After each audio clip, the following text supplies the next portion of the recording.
All right, The Power of the Dog review. We have both discussed this movie.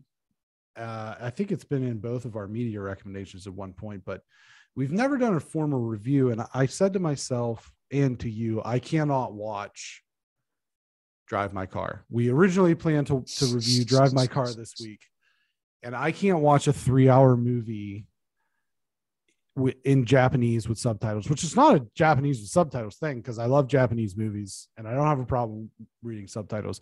It's just that I watched 15 minutes of this movie and I almost died of boredom, like just deceased of boredom. So we decided, well, let's just do a formal review of The Power of the Dog. So Power of the Dog, starring Benedict Cumberbatch, Kirsten Dunst, Jesse Plemons, Kodi McPhee Schmidt. Here we go. Severe, pale-eyed, handsome Phil Burbank is brutally beguiling. All of Phil's romance power and fragility is trapped in the past and in the land. He can castrate a bull. With 2 swift slashes of his knife, he swims naked in the river, smearing his body with mud. He is a cowboy as raw as his hides. The year is 1925. The Burbank brothers are wealthy ranchers in Montana. At the Red Mill restaurant on their way to market, the brothers meet Rose, the widowed proprietress, and her impressionable son, Peter. Phil behaves so cruelly, he drives them both to tears, reveling in their hurt and rousing his fellow cowhands to laughter, all except his brother George, who comforts Rose and then returns to marry her. As Phil swings between fury and cunning, his taunting of Rose takes an eerie form. He hovers at the edge of her vision, whistling a tune he can no longer play. His mockery of her son is more overt, amplified by the cheering of Phil's cowhand disciples. Then Phil appears to take the boy under his wing. Is this latest gesture a softening that leaves Phil exposed, or a plot twisting into further menace? Boom. Boom.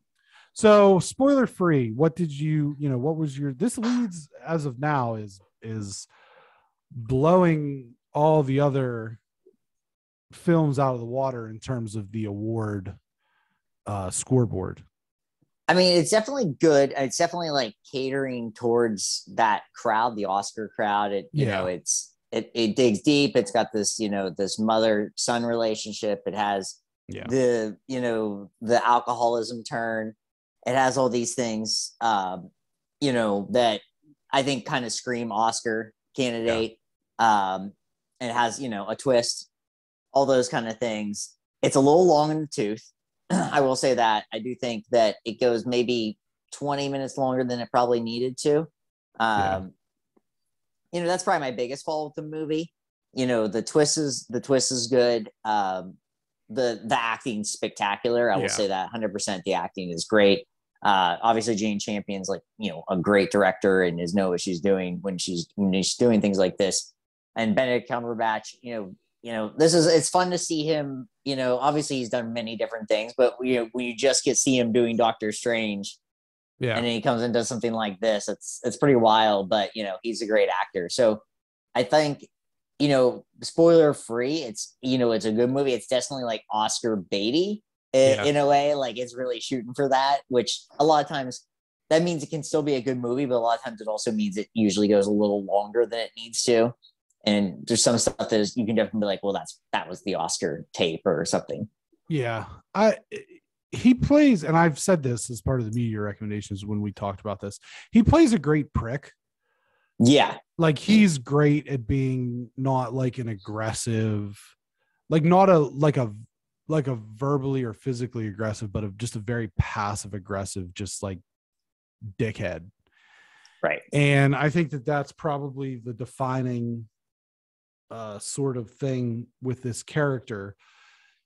The actors are, I would say, Kirsten Dunst and Kodi McPhee Schmidt are both really good. Jesse Plemons is kind of whatever in this. Like I've seen him be nominated for some things, and I don't necessarily think that he was worthy per se as much as the other three. I think that he's probably the weakest performance in this. It was probably a little long, and it's one of those movies that, like you said, I think that part of being an Oscar, like you said, Oscar baity type movie is it just sometimes it has to be boring for a while. Right. Or like it has to have, like I said, when I tried to watch the Tragedy of Macbeth, where it was like, all right, I get it. It's in black and white. I know it's good. You know what I mean? I don't need to go any further. And that's kind of where some of these movies that we've talked about as far as the best picture movies go, that it is like, why do they have to be so boring sometimes? Like, I get it. Nobody, like a Michael Bay movie is never going to win an Oscar. Like, we get it that's like action is frowned upon. It seems as though, but it's like, with that being said, I mean, the performances in this movie are great. Like on an individual, just acting sort of deal. They're great performances. And therefore I do think, I mean, as we said, it's leading the Oscar scoreboard at the moment. And or the award scoreboard. I don't think that slows down at the Oscars. I haven't seen any other performances within this that are going to knock anybody off. I just, of the 10 movies that are nominated, I don't see any winning Best Picture over this. I think that this is the prohibitive favorite.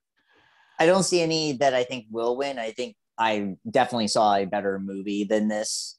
But we'll get into that. Yeah. I think that's for our Monday show, right? Where we talk a little bit about that with the Oscars. I mean, we're fixing the Oscars on that end. Yeah. But yeah.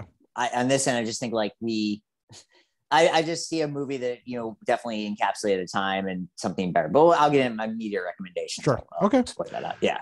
Yeah. So any spoilers to go through?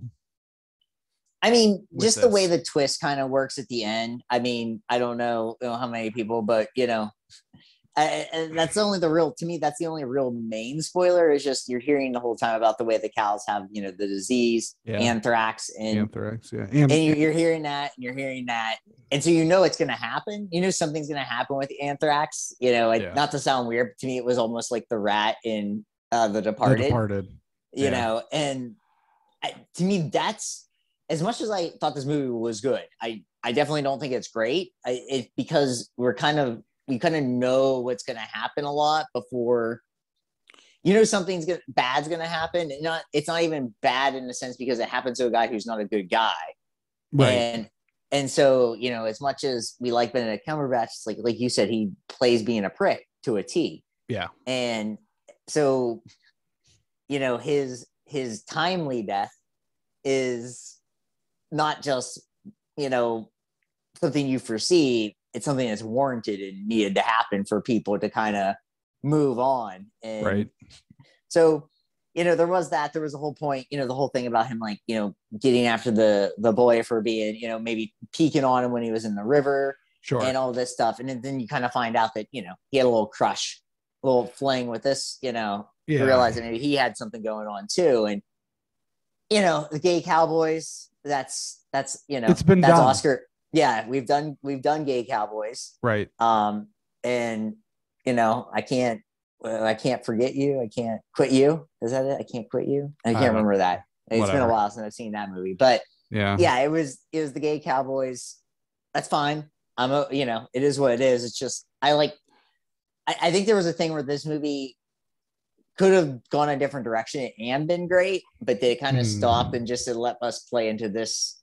And I don't write movies for a living, but it almost seemed like the ending was a little too like on the nose and not as much as like what I really wanted from it. What would you score this as? I would say it's a 7.2. Stick to zeros and fives. My math's not good enough. I'm not doing okay. I'll say a 7 then. 7. A 7. Yeah. I would give it, I think I'm higher on this movie than you are. Normally I think I would just say straight 8 for this, but passive aggressive banjo playing bumps it up to an 8.5 for me. So it is 7.75. 7.75. Yeah. All right. Yeah. The passive aggressive banjo playing. I almost feel like you need to watch this movie just for that scene. Yeah. Like, is that how they do it? Do they just give it? Well, I know with like TV for like the Emmys, they just give you like a scene from a show or whatever. It should just be this. The passive aggressive banjo. Yeah. Best actor. Yeah. Just give us that. Yeah. I mean, that's fine. I think that's fair for this movie. I was probably just low on it because it goes a little longer than it needed to. How long for an was the runtime? Was it 220? I think it's 220, and like could have been. I think it could have been a tight 2 hours and been totally fine. Yeah, there were some things that could probably have been cut. I agree with that. So 7.75. Where did we have? We had Coda at an 8, I think. We had Coda at an 8. Yeah. What was the other one we did? No, Nightmare Alley.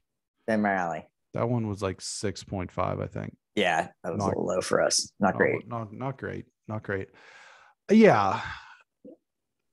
That's my thing is did I like Coda better than this? Yeah, probably.